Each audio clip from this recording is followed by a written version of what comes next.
Wellington is vowing to take on the issue of cyber crime, launching a project to raise awareness on the internet. Operation Report IT.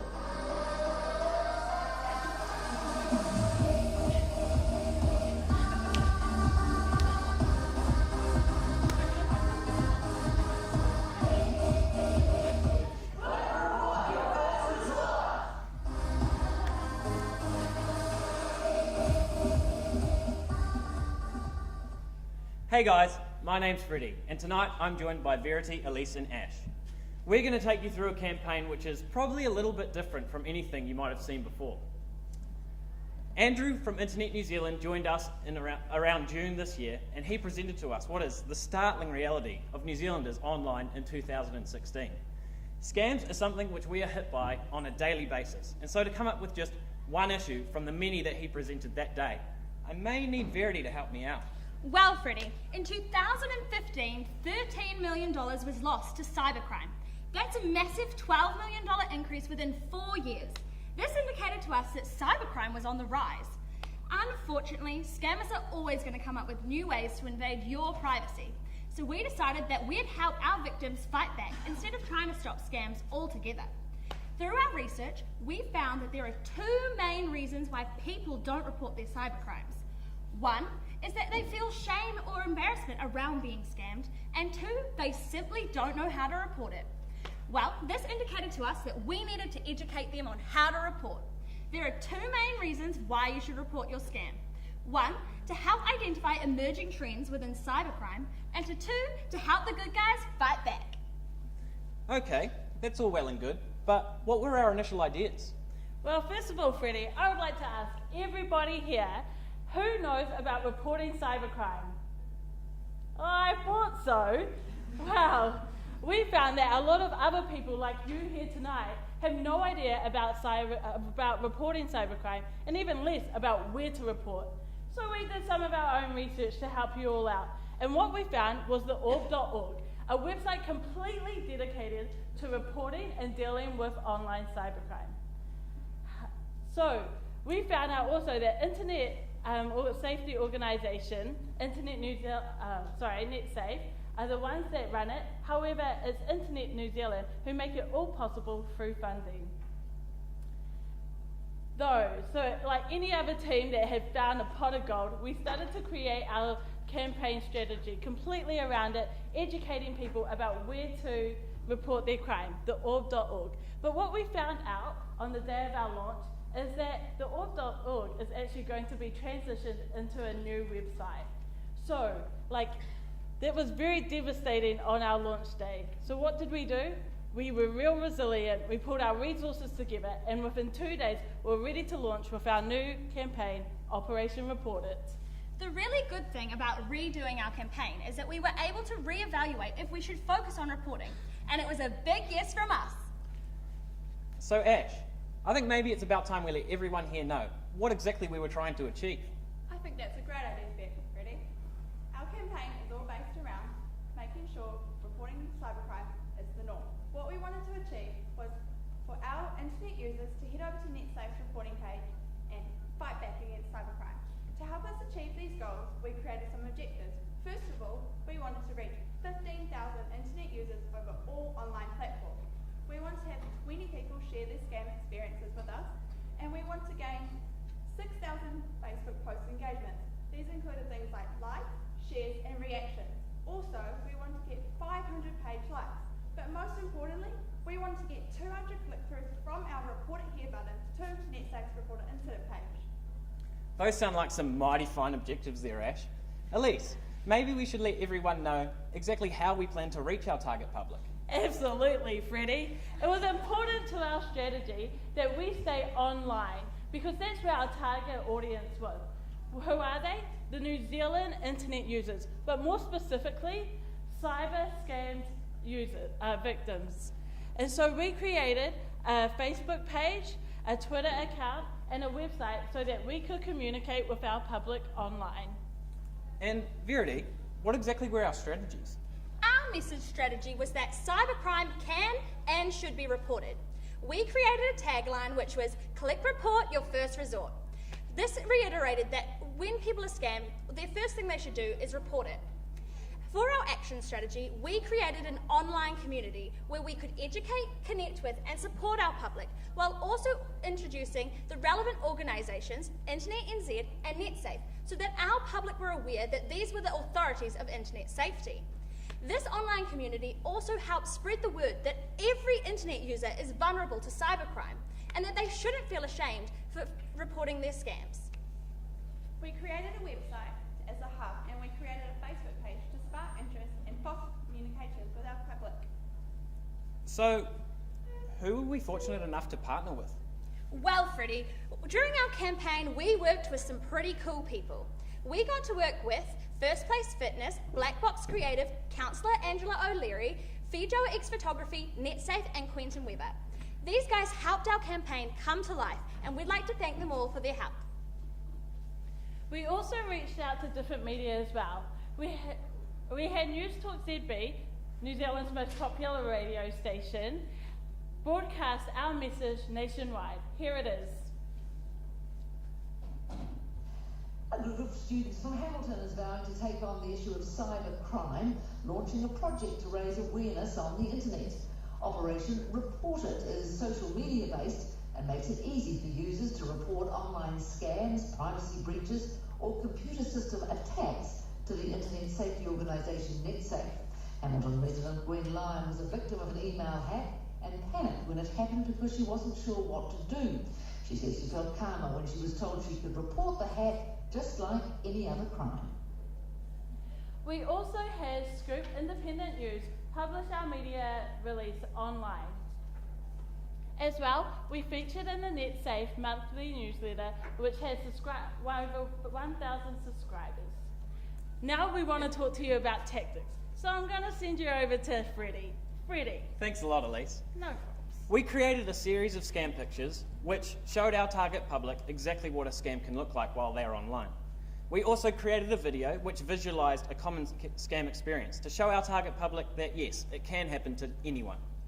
We also ran a competition which was designed to get our target public sharing our page. We didn't just want to reach people in Hamilton or just the North Island. We wanted to reach people all over New Zealand so we could help scam victims all over the country. We were fortunate enough, as that video mentioned, to interview Gwen Lyon. Gwen shared her experience with us and then she clicked report. Gwen agreed that Operation Report IT had the right message, and had she known about Operation Report IT at the time she was scammed, she definitely would have reported straight away. We also created a series of memes which were aimed at a younger target public to shed away the stigma of scam victims being alone and isolated and show them that it does happen a lot more than everyone thinks. We wanted our audience to connect with us, so we asked them to share their scam experiences with us. This could be done via the Get Involved page on our website. From the stories that were shared on our website, we made Facebook posts and further shared them onto Facebook to reach further more of our public. We also created a 10 signs you're being scammed post. This was so our public could identify scams and also share with their friends to help them out. Our fellow team member, Hannah Mooney, loves a cheeky crossword, and she created a brilliant crossword for us about cybercrime to distribute around the university. Ash, I might have to call on you again. How did we measure our results? Sure thing, Freddie. Well, we use Google Analytics to track the activity on our website, and we use Facebook Insights to track our social media progress. We also use UTM codes and specifically designed URLs so that when someone clicks one of our URLs, we could find where they came from, who they were, where they went, and what they did. And Verity, what did our stats look like? Well, Freddie, as we know, our Facebook page was a main component of our campaign, and our results highlighted the power of social media. We were able to reach over 34,000 individuals, which is more than double of what we aim to achieve in our goals and objectives. Our posts also gained over 8,000 reactions, which included post clicks, reactions, and shares. This was a great sign. We also had 263 click-throughs to our website via our Facebook advertisement. This was awesome because it increased our traffic on our webpage. We also had 10 scam victims send us their stories. But most importantly, we had 190 clicks on our Report It Here button. This indicated to us that our campaign was sending our public to the right place and that they now knew where to report their scams. After this, we asked our Facebook community to take an online survey. What we found was that more than half of those that had joined our community had no idea about reporting cybercrime beforehand, especially where to. However, after engaging with Operation Report It, over 90% noted that not only do they now know where to report and how to report, but that they would feel confident in reporting a cybercrime if it happened to them or loved ones. So, team, what happens now? Where to for Operation Report It? Well, the good thing about our message is that it will continue to be strong. We're not the only ones who believe in our message. NetSafe is currently in the works of launching their new reporting website. This is great for Operation Report It. This means that we're able to be a front runner in the movement against cybercrime. This week is Connect Smart Week nationwide. That means that messages about online security are being shared everywhere. This is awesome, as this initiative is right in line with our campaign's message, giving our message longevity. But tonight, the most important message from us to you is to Click Report, your first resort.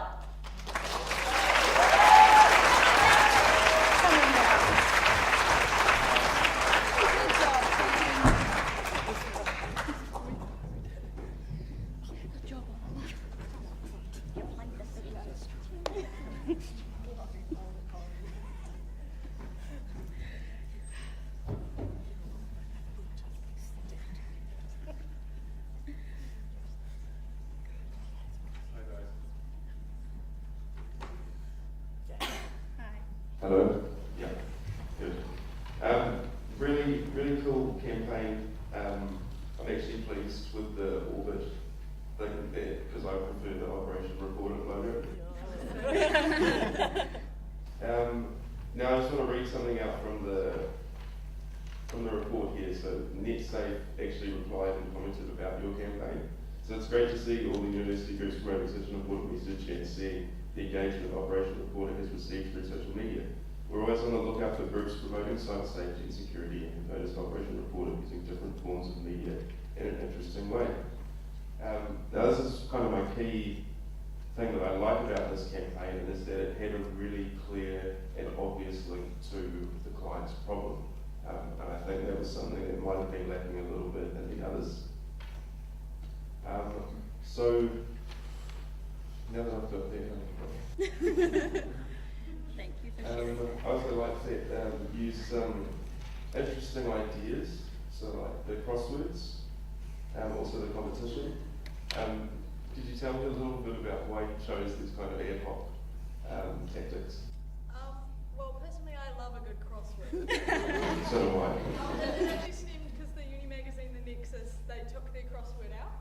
And so I was like, hold on, I love crosswords, people love crosswords. If you put them in lecture theatres, often in lecture theatres, if there's a bit of paper on the table, you're going to read it, you know? And so by just having a crossword, you know, it's entertaining and like it's a sneaky way to add like stuff about our campaign and get people involved. We actually had someone, after one of the days we distributed crosswords in here, message our post on our Operation Report It Facebook page being like, hey, I did the crossword, do I get a prize? So the prize is that you are informed.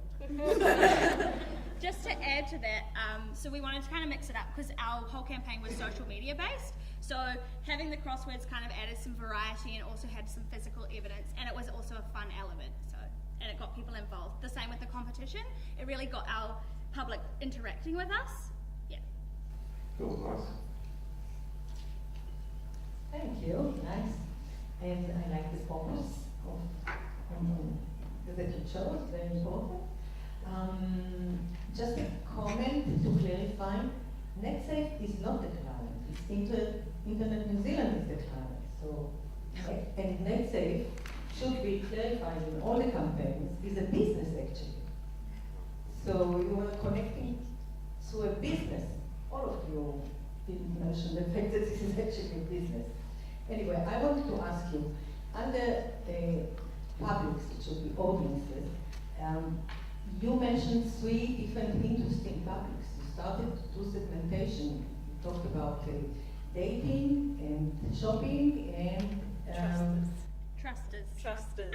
and exactly. So you mentioned it under publics, and then in all the rest of it, the objectives, the tactics, I couldn't find any relations to this segmentation. There were no different messages to different publics, or the way in the evaluation can you reach these specific publics, or how would you identify these kind of publics? So with our scam pictures that you would have seen on one of our slides, with Freddie featured as a nice scam. He's trying to get people to invest. Those pictures were specified to each of the groups. So we had one for Freddie, which was on like investment scams. We also had a weight loss one, which featured Elise, because that's a common one for trusters. We also had an unveil your bride. A lot of lovers, single lonely men kind of fall for that.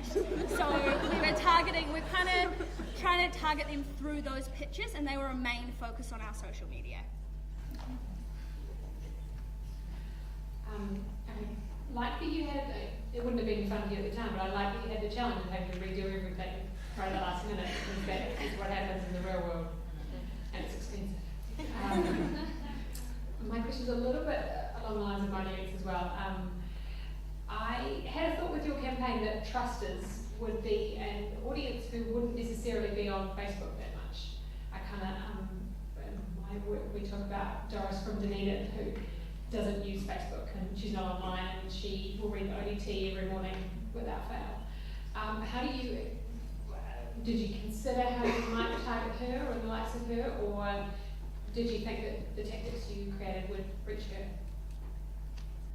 Well, she wasn't really, that sort of person isn't really in our target market, because our target audience, because our target audience was people that are online, because it's cybercrime.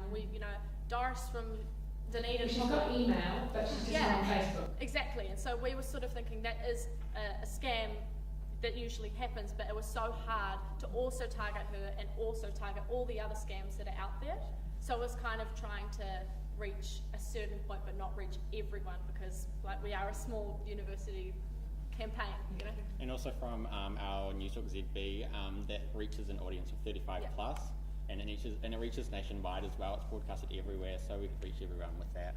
It was also one thing that we unfortunately didn't get to implement, which was we were going to go to the base and do a lot of face-to-face communication, talk to people about it, start talking about scams. Unfortunately, we didn't get the approval in time, so we weren't able to do it, but that was also a method that we would use to target the older audience, just because they are aware, around in those places. So we can start the conversation with them, which may also create a trust between them, because often older people don't trust the online kind of stuff. So Thank you. Look, a really interesting project. I have to say, I've always wondered about getting £20 million from a bank in Nigeria, which I get offered every week.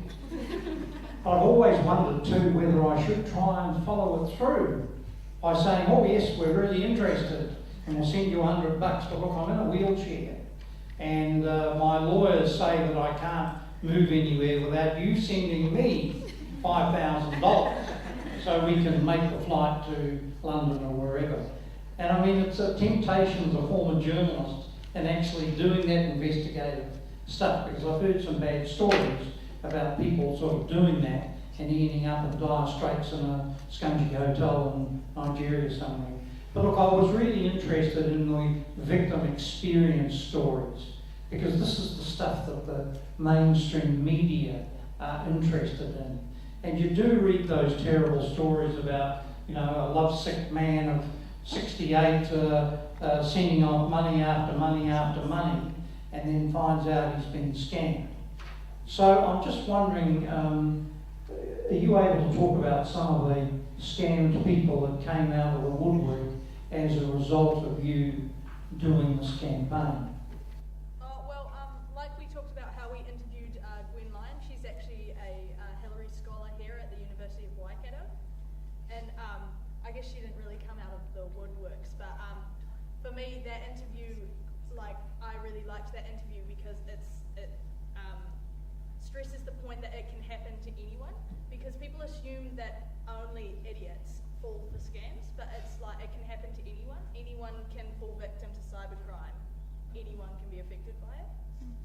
And we had a few people contact our website through our Get Involved thing and say like, hey, I've been scammed. We even had a few people message our Facebook page and say, oh, I've been scammed, and we said, cool, great, like, well, not great, but send it through our Get Involved thing, and we're happy to post it. And they were like, great, and they posted it, and there they were. So that's how we got most of them, really. Okay. I'd like to say as well, is that a lot of the stories that we were getting, people thought that they couldn't report those crimes because they weren't big enough. There wasn't enough monetary loss. But what's cool about like NetSafe's reporting system is that you don't have to lose money to report a cybercrime. So that was really cool to have those stories shared as well, so that other people can see this isn't just happening to people losing thousands of dollars. It could just be that someone's logged into my Gmail account like when. Okay. Now you talked about having to recover from an issue right at the start of the launch, and well done on that, because it is the real world. It happens all the time. I just want to ask you, do you think you've had any impact on NetSafe and what it's doing, or was the work that you were doing done a bit late to have that influence? No, so I was directly in contact with Angela, who's Head of Communications and Change at NetSafe. And we initially, as soon as we told her our idea, they were like, we're so on board with this. They wanted to get behind it, and they recognised that that was important. And so what was really cool was they were already starting to think about their new campaigns and what they could focus on. And so reporting really came through saying that was important for them after that. Yeah. Thank you, well done.